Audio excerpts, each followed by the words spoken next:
Welcome to the Exchange Wales podcast, a series that explores research and practice sharing, evidence and care experience to build better social care in Wales and beyond.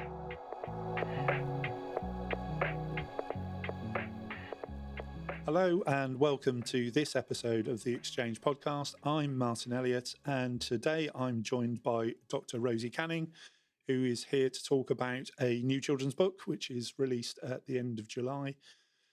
In Care and Incredible, 30 Care Experience Superstars You Need to Meet, which she produced with Dr. D. Michelle.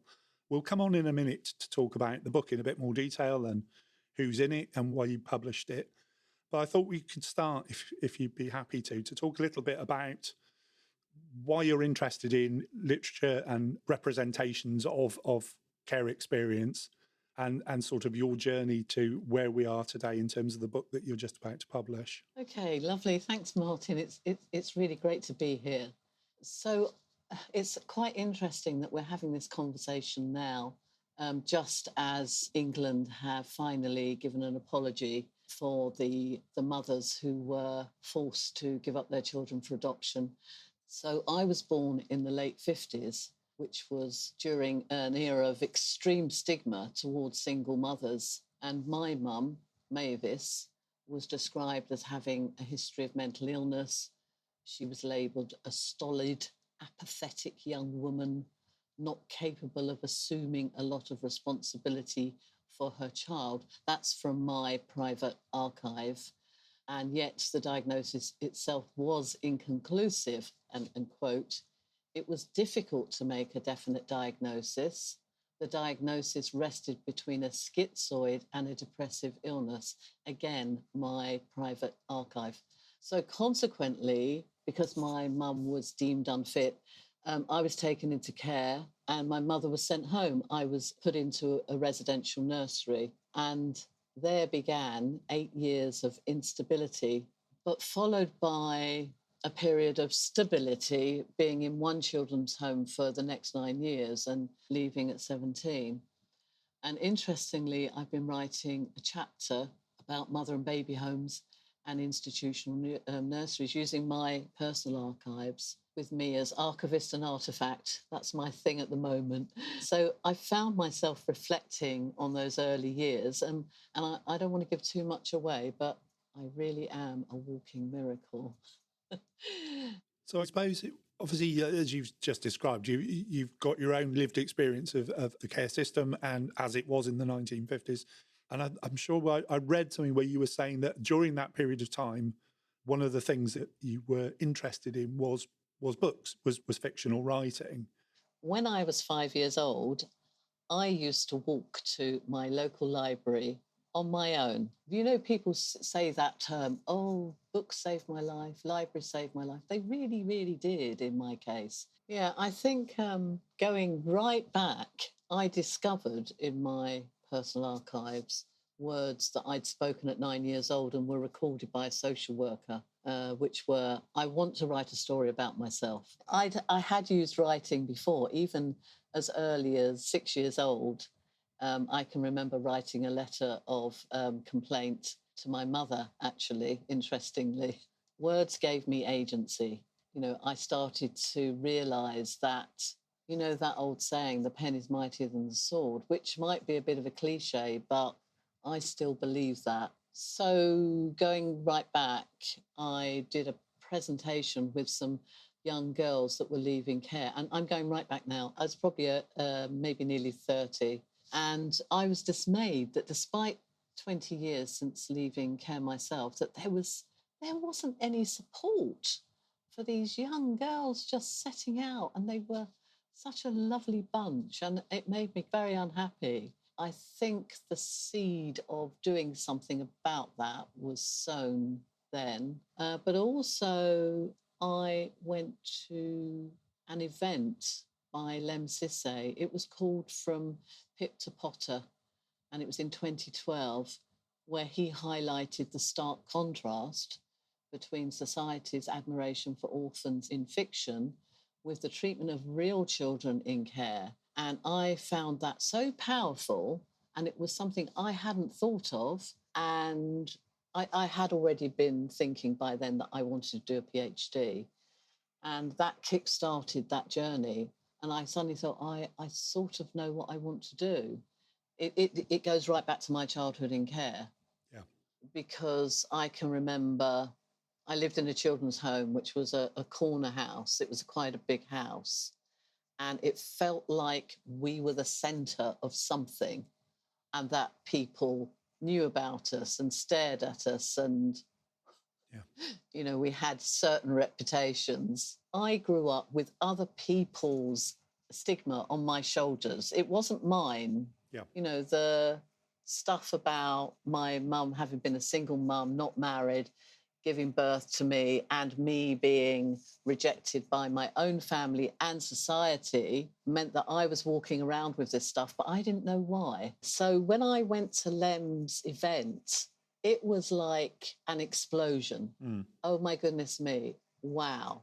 And you made reference earlier on to that sort of the very young you saying, I'm going to write a book when I'm older. And then obviously during the time that you were doing your PhD, you produced a fiction book, which is, if I'm, and you can correct me if I'm wrong, but is loosely based on some of your own experiences of care, which is the book Hiraeth, which for a Welsh-based podcast it's always good to have a Welsh-titled book.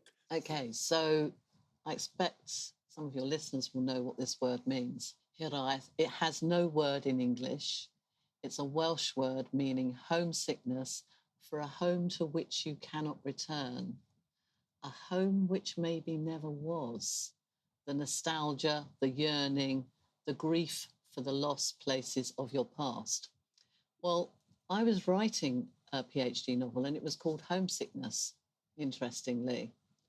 And this is many years ago now, and I suddenly saw this thing pop up on social media, and I just thought, oh my goodness, that word, I have to have that word for the title of my novel.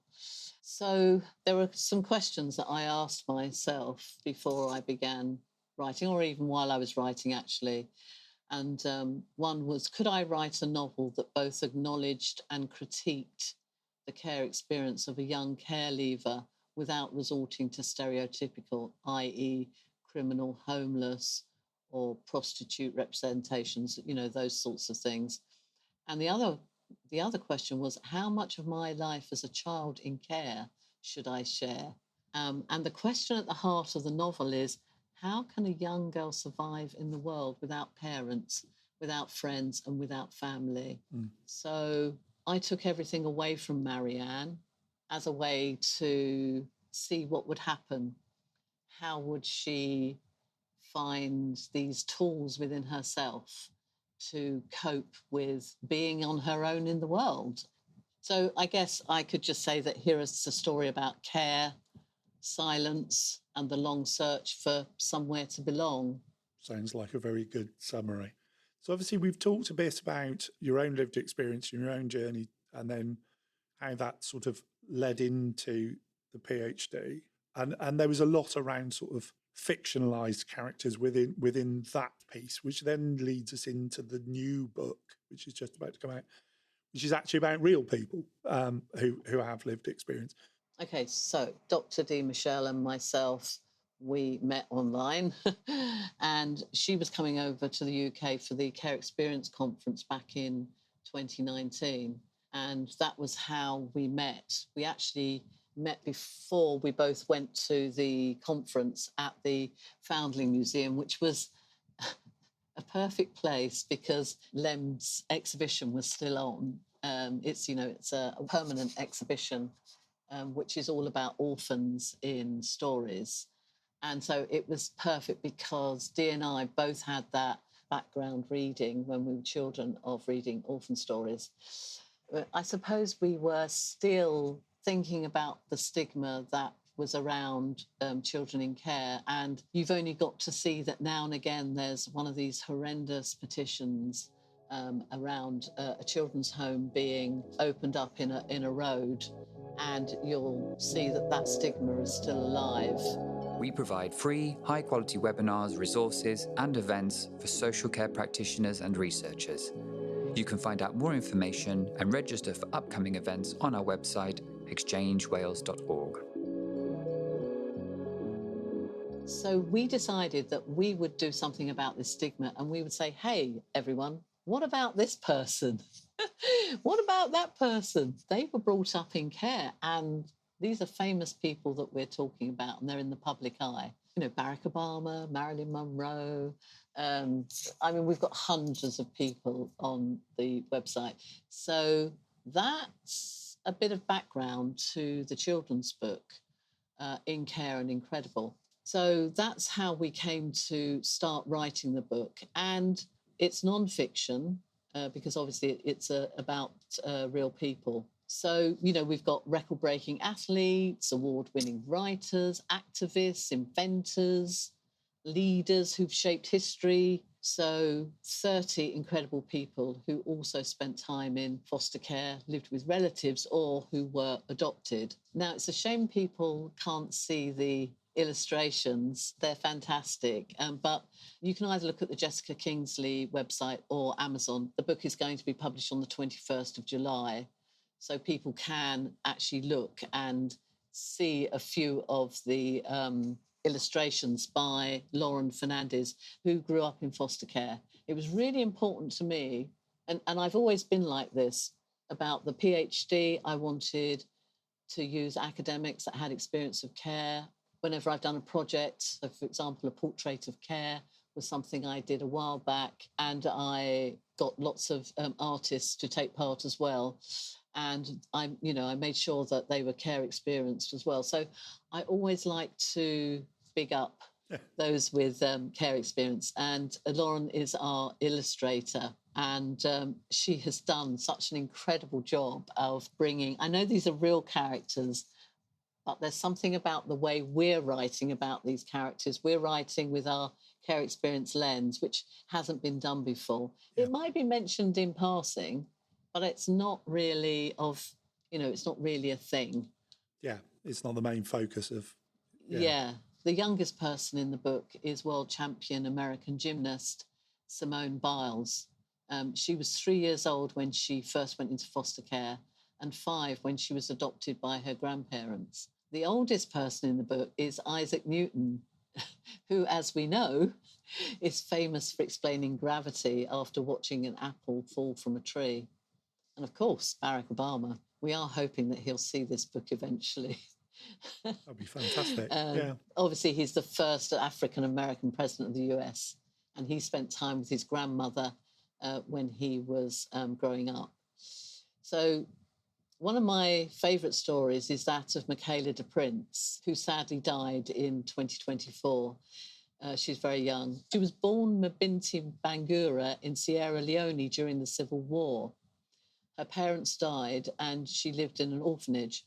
And she was treated cruelly because of her, let me say this word correctly, vitiligo, which she said made her look like a baby leopard. She wasn't treated very well there because of her skin condition. She was always given food last. And I imagine there were times when it ran out. One day, a magazine page blew into the camp, and it was of a ballerina standing on her toes. And the ballerina looked happy. And she decided that day, that one day, she would dance too. And you imagine she's in an orphanage in Sierra Leone, a civil war raging, and it was a wonderful moment, I think, for her, a positive moment. So she was adopted by the De Prince family in the USA, who'd actually adopted, I can't remember exactly, I think 9 other children. And she started ballet lessons immediately and just became the most remarkable ballerina. And she also became such a wonderful role model for other young people, particularly in the Black communities, because within ballet, it's very much, I think it's changed now, but it's very much a white, privileged arena. And, she did heaps to change that perspective. Jenny Fagan, she's the author of 5 novels, a memoir, Ootlin, and 8 poetry collections. And Jenny gave us a review of the book, and I'll just share that with you. She says, "In Care and Incredible is a vital representation of resilience and talent from individuals who chose to not let their journey from care define their future goals or dreams. It's an honour to be alongside so many amazing people." And if I can, I'd just like to read a couple of sentences. So we write about Jenny growing up in care. She was in care from when she was born, and she lived in many, many places in Scotland. So Jenny found it hard to live in so many places.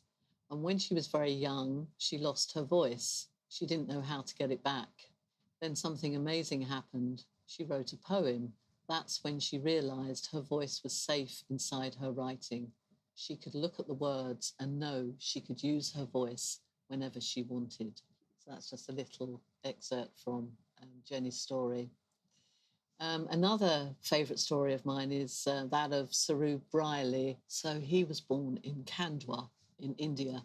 And when he was 5 years old, he went to a train station with his big brother begging for food. He fell asleep and woke up alone. And he then spent a few weeks travelling on trains, not really knowing where he was going. He survived on the streets before being sent to an orphanage where he was adopted by the Briley family in Tasmania.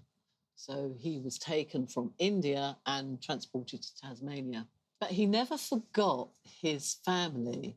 And as a grown man, he started to use Google Earth like the world's most determined detective. And he came across a railway station he remembered. And he followed the tracks and found Khandwa, and then his old street. And then he found his family. So there was a little boy, a computer, a memory, and lots of hope.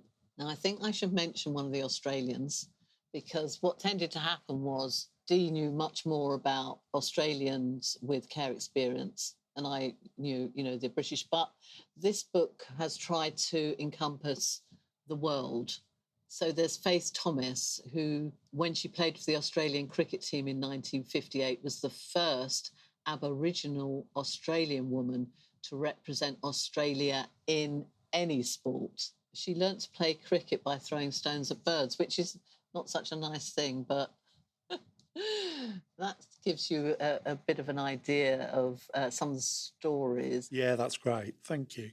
To round up, I guess, so obviously you've got this fantastic book, which will imminently be out in the world. And I guess to sort of wrap up our discussion for today, I was wondering what you hope children, both those that are care experienced and those that aren't, who may come into contact with other children who have some form of care experience, what you hope they'll get from the book, from reading the book.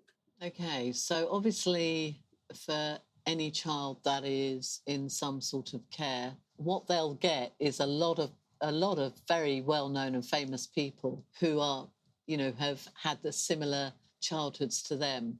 There'll be people that they can identify with and just read about these amazing people and their stories. I think also for children that are not care experienced, reading this book, they perhaps might even, know one of the people in the book, and they might even be a hero of theirs. Say, for example, like Raheem Sterling, a footballer.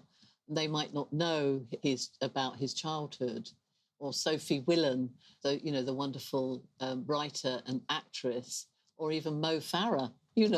These are people that, they may have come across and just be able to learn more about their childhoods. And we have to remember that there are difficulties in all families, and I'd imagine there'll be things that will help, all children when they're reading about these incredible people.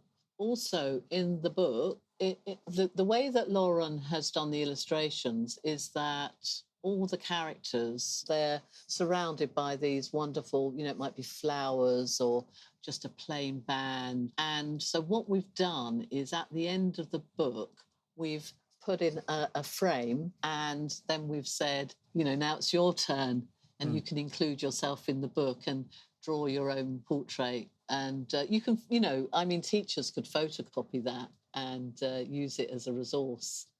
I think also, you were asking me about what children in care might get from the book.